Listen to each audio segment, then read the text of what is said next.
Hello बच्चों, क्या हाल चाल है भाई। सब बढ़िया, मजा में ना। क्लास 9th वालों, आज चैप्टर विटामिन एम की पूरी समरी लेके आया हूं। समझे? बस इस पूरी वीडियो को देख लेना, एग्जाम में जाके फोड़ के चले आना। प्यारे प्यारे बच्चों, this is Avneesh Tripathi. Welcome back to the Rees institute where you get all subject related videos from class 9 to 12। तो बच्चों, आज क्लास 9th का विटामिन एम देखेंगे।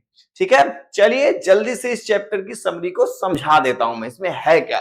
देखो बेटा, ये चैप्टर विटामिन एम में जो एम वर्ड आया है, एम का मतलब है मेमोरी से।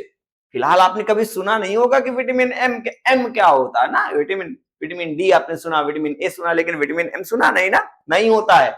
लेकिन यहाँ पर आपको आयरनिकली थोड़ा सा मजाकिया ढंग से बताया गया, एम का मतलब मेमोरी, विटामिन एम। क्यों ऐसा हुआ है अभी थोड़ी देर में पता चल जाएगा। चलिए कहानी शुरू करते हैं। देखिए, यहां पर इस चैप्टर को लिखने वाली है आशा नेहरमिया, और इन्होंने बहुत खूबसूरती से बताया है कि भैया, एज किसी भी चीज के लिए बाधा या रुकावट नहीं बनती है। ऐसा हो सकता है कि एक 80 साल के बुजुर्ग व्यक्ति की जो सोच हो, जो दिमाग हो, जो माइंड का कैपेसिटी हो, वो किसी एक 20 साल के यंग से कहीं ज्यादा हो। ऐसा हो सकता है बिल्कुल, क्योंकि यहां पर बुद्धि विवेक का किसी प्रकार से एज से कोई लेना देना नहीं होता है। ठीक है, इस चैप्टर को बहुत अच्छे ढंग से लिखा गया। सुनिए, इस चैप्टर में है क्या। 3 लोगों की इर्द गिर्द घूमती हुई कहानी है। दादाजी हैं, ग्रैंडफादर, जो अपने गांव में रहते हैं और प्रॉपर वहां पर एंजॉय करते हैं अपने पूरे के पूरे जीवन को। वहां एक आम का पेड़ है, ठीक है ना, बगीचे हैं। दादी जी अब नहीं है, अकेले ही रहते हैं, खाते पीते बनाते हैं। लेकिन क्योंकि एज बहुत ज्यादा हो गई है, तो थोड़ा सा कठिनाइयां होती हैं सरवाइव करने में वहां पर। ठीक है, लेकिन होता क्या है कि इनकी एक लड़की है, दादाजी की एक लड़की है, विद्या। विद्या अपने पति, अपने बच्चे रवि के साथ शहर में रहती है।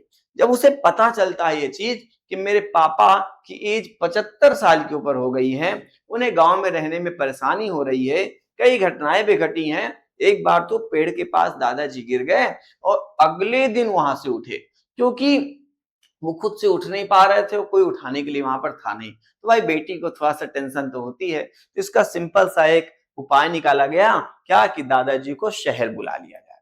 दादाजी शहर आ तो गए, लेकिन उनको लग रहा था कि यार वो चीज नहीं है शहर में जो गांव में है। इतना शांति रहती थी, सुकून रहता था। फर्जी मुझको यहाँ बुला लिया है, एक छोटे से घर में कैद कर दिया है, मेरे ऊपर हुक्म चला रही है, ये करो, ये खाओ, ये ना खाओ, वो ना खाओ, ऐसा कर रही। तो दादाजी कंफर्टेबल नहीं थे। एक बार तो ऐसा हुआ कि विद्या जो है दादाजी को दवा दे रही थी। दवा देने के लिए सब चीजें निकाली, एक एक दवा, और दवा देते समय सोचती हैं, कहती हैं रवि से, काश कोई एक विटामिन एम की दवा बन जाती जो मैं पापा को खिला देती, तो पापा की याददाश्त तेज होता थी, क्योंकि पापा की एज हो गई है। अब बुढ़ापे में कहीं न कहीं मेमोरी कमजोर तो हो ही जाती है, ऐसा विद्या बोलती है। अब देखिए, दादाजी रहते हैं, लेकिन दादाजी के मन नहीं मानता यहाँ पर रहने में। ठीक है ना, उनको खुला, उनको स्वतंत्रता चाहिए थोड़ी सी। अब होता क्या है कि एक बार की बात है कि दादाजी बैठे रहते हैं और रवि जो उनका पोता है, उसकी अब छुट्टियां हो जाती हैं गर्मी की। तो विद्या जो इनकी लड़की है, वो काम पे जाती है अपने वर्क में। तो रवि को सहज की जाती है कि रवि बेटा, दादाजी को बाहर मत जाने देना, ठीक है ना, इनका ध्यान रखना। ठीक है, मेमोरी से थोड़ा सा कमजोर है, भूल जाते हैं, और इसलिए तुम इनके साथ ही रहना, इनको बाहर मत जाने देना। ठीक है। अब क्या होता है, रवि मम्मी की बात मानता है, जी मम्मी पक्का मैं दादाजी के साथ ही रहूंगा। मम्मी चली जाती हैं। मम्मी के जाने के बाद ही दादाजी के और रवि के बीच में चेस की बात होती है कि कौन, दादाजी बहुत अच्छा चेस खेलते हैं, रवि कहता है मुझे भी चेस सिखाओ। दादाजी कहते हैं ठीक है मैं सिखा देता हूं, लेकिन तब तक मैं जाऊं थोड़ा सा तमिल पेपर लेके आऊं पढ़ने के लिए अपने, तब तक तुम चेस की सारी गोटियां सही करो। कहता है रवि, नहीं दादाजी मैं चला जाता हूं, आप यहीं बैठिए, या फिर पापा जब आएंगे तो लेते आएंगे, क्योंकि वो रोज लाते हैं, लेकिन आपको तुरंत चाहिए तो मैं चला जाता हूं। दादाजी को बात बुरी लगी। दादाजी ने रवि से कहा कि रवि, क्या तुम मेरे ऊपर शासन कर रहे हो? क्या तुम मुझे जो है समझते क्या हो तुम? तुम करोगे काम? क्या मेरे पास इतनी क्षमता नहीं है? मैं कर नहीं सकता? मैं कर लूंगा।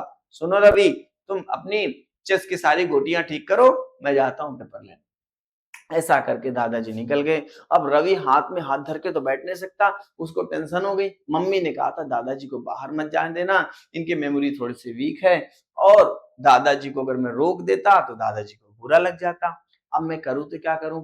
रवि ने सोचा कि चलो एक काम करता हूँ, दादाजी के पीछे पीछे बिना बताए चलता हूँ और देखता रहता हूँ, जहां इनको मेरी हेल्प की जरूरत होगी ना ताड़ से पहुंच जाऊंगा, तो दादाजी की हेल्प भी हो जाएगी और दादाजी को फ्रीडम भी मिल जाएगी और मम्मी का भी कहना हो जाएगा।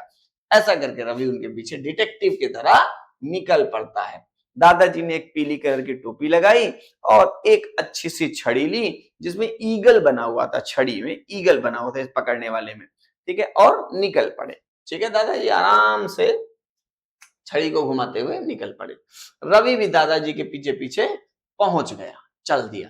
अब दादाजी जाते हैं तो उनको लगता है वाह क्या जिंदगी है, थोड़ा सा मूंगफली लेते हैं, मूंगफली खाते हैं बढ़िया कोन वाले पेपर में, फिर थोड़ी सी चाय पीते हैं, फिर जाते हैं थोड़ी सी आइसक्रीम खाते हैं और आराम से टहलते हैं। रवि सोचता है कि वाह दादाजी, हाँ ये सारी चीजें अगर मम्मी होती ना तो तुरंत हाथ से आपके छीन लेती, क्योंकि ये सब कुछ नुकसान करेगा आपको, लेकिन आप आराम से खा रहे हैं। लेकिन चलो, अब रवि छिपा हुआ है, दादाजी को देख रहा है, उसके छिपे हुए होने में बहुत सारी कहानियां होती हैं। ठीक, वो छिपा रहता है, एक छोटा सा बच्चा आता है, कहता है भैया छुपम छुपाई खेल रहे हो क्या, चलो मैं तुम्हें सिखा दूं कैसे खेलते हैं। रवि बोलता है कोई सुन न ले, दादाजी सुन ले, तभी उस बच्चे की माँ आ जाती है, और जब माँ आ जाती है तो कहती तुम मेरे बच्चे को कैसे कर सकते हो। हाँ, रवि कहता भैया शांत रहो, दादाजी सुन न ले। करते धरते बेचारा वहां से भागता है, दूसरी जगह जाता है, वहां पर भी बहस हो जाती है। ठीक है, ऐसा करते धरते वो दादाजी के पीछे पीछे लगा रहता है। एक बार दादाजी एक बार्बर की शॉप में चले गए, और जब वहां से आए तो एक वहां से जब आए तो रवि ने देखा अरे ये तो यहाँ है। ठीक है, और रवि पीछे पीछे पीछे पीछे चलता जाता है। रवि उनके पीछे चलता है, दादाजी को पीछे से वो देख पा रहा है, आगे से नहीं, एक पीली कलर की कैप लगी हुई है। रवि उसके पीछे पीछे चलता जाता है। इस बार पीली कलर की टोपी लगा के दादाजी कहाँ बैठते हैं? बस में बैठते हैं। रवि सोचता है चलो ठीक है, लेकिन जब रवि जाके सामने से देखता है तो वो दादाजी थे ही नहीं। ये लो एक नई कहानी। फिर वो कौन थे? उस व्यक्ति ने बताया कि ये टोपी एक बूढ़े व्यक्ति ने मुझे दी है। रवि समझ गया कि दादाजी ने अपनी टोपी इनको दे दी और मैं इनको दादाजी समझ करके इनके पीछे पीछे चलता आया। अब दादाजी कहाँ गए? टेंशन तो इस बात की आ गई, ठीक है ना। रवि टेंशन में आ गया, भैया बहुत परेशान। रवि बाद में ढूंढते ढांढते किसी तरह करते धरते घर में आता है। जब घर में आता है तो देखता क्या है कि दादाजी घर पहले ही पहुंच चुके, आराम से सो रहे हैं, ऐसे जैसे कुछ हुआ ही नहीं है। उसको जान में जान आई कम से कम।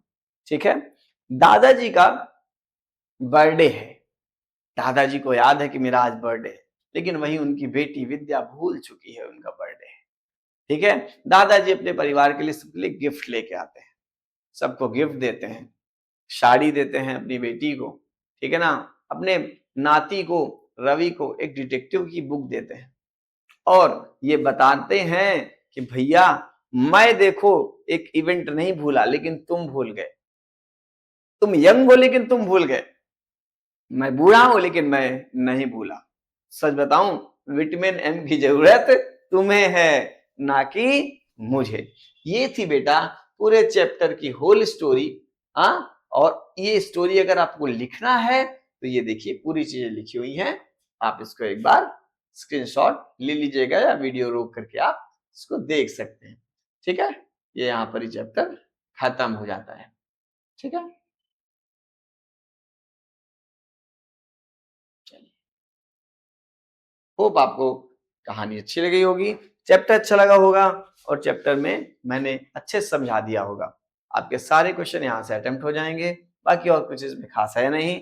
मिलते हैं अगली वीडियो के समरी में, तब तक पढ़ते रहिए, बढ़ते रहिए, एंजॉय करते रहिए टीचिंग को, स्टडिंग को। Thank you so much, bye bye.